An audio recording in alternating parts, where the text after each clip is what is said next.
Ini menjadi awal yang sangat bagus dalam sinergitas maupun soliditas kita ke depan untuk melaksanakan tugas sebagai Panglima TNI tentunya dengan baik.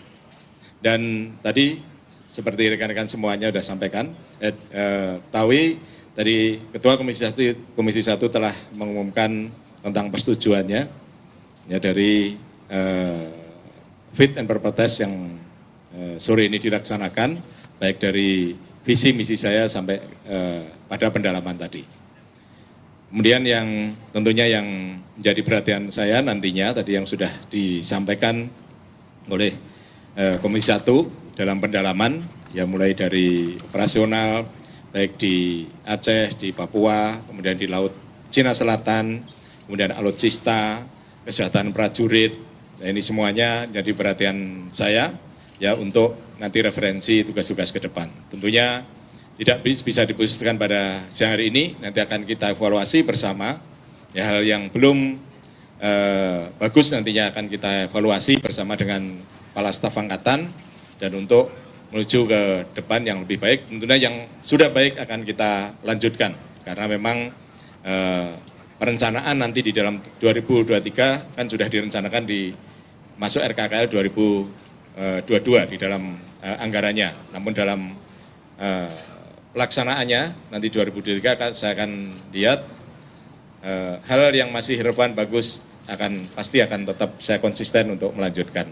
Namun mungkin ada evaluasi masukan-masukan tadi dari Komisi 1 tentunya akan menjadi masukan saya untuk nanti evaluasi tugas-tugas ke depan. Ya saya kira demikian rekan-rekan media. Ya. Kenapa? Ya, yang pertama ya pasti SDM. Ya, SDM ini saya angkat lagi ya karena memang ke depan ya, SDM kita harus tetap modern sesuai dengan perkembangan teknologi yang ada.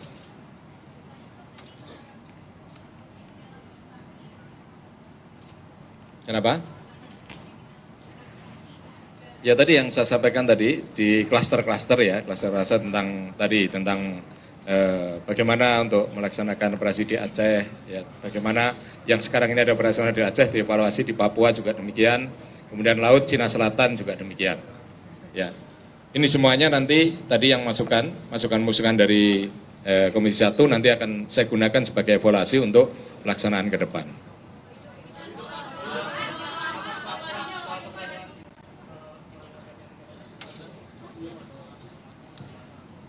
Kenapa? Soal keberadaan Panglima TNI Jenderal Andika Perkasa, saat ini beliau tidak mendampingi karena alasan apa mungkin? Kenapa? Jenderal Andika tidak mendampingi mungkin karena alasan apa? Ya. Ya, beliau pasti memberikan support pada saya untuk melaksanakan fit and proper test ini. Kemarin kan sudah disampaikan waktu di Kolin Lambil, ya, beliau sangat memberikan support pada saya untuk melaksanakan fit and proper test pada hari ini. Kemarin kan sudah nanya semua kan waktu di Kolin Lambil waktu pelepasan MTF itu. Pak Yudo izin Pak di bawah. Ya. Pak, yang digaungkan dari Panglima sebelumnya kan selalu soal perubahan pendekatan dalam konflik di Papua. Nah, kalau dari Pak Yudo sendiri visinya seperti apa sih untuk ya nanti akan di klaster-klaster kita lihat situasinya, apakah masih relevan atau tidak. Karena di sana kan ada daerah yang sudah relatif kondusif, kemudian masih ada juga daerah-daerah yang masih kerawanannya tinggi. Ya, sehingga dari operasi yang tadi yang sudah Pak TB, kami kembali kepada Anda dan juga Pak Ade. Singkat saja terakhir terkait dengan soliditas TNI, apa masukan ataupun pandangan dari Anda? Pak TB.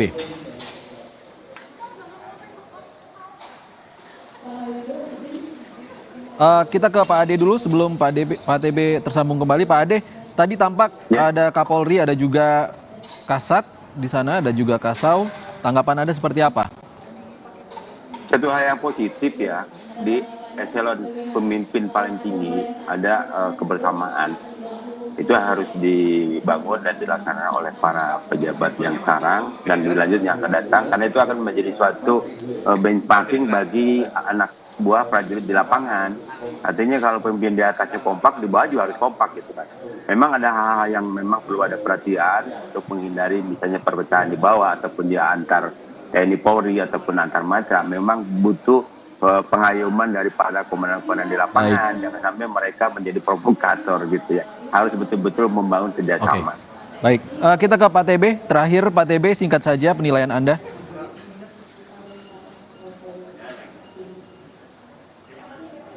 Baik, kita belum tersambung dengan TB Hasanuddin, anggota Komisi 1 DPR.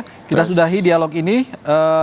Terima kasih Pak Ade Supandi, Laksamana Purnawirawan Ade Supandi, mantan Kepala Staf Angkatan Laut. Dan sebelumnya ada TB Hasanuddin, anggota Komisi 1 DPR.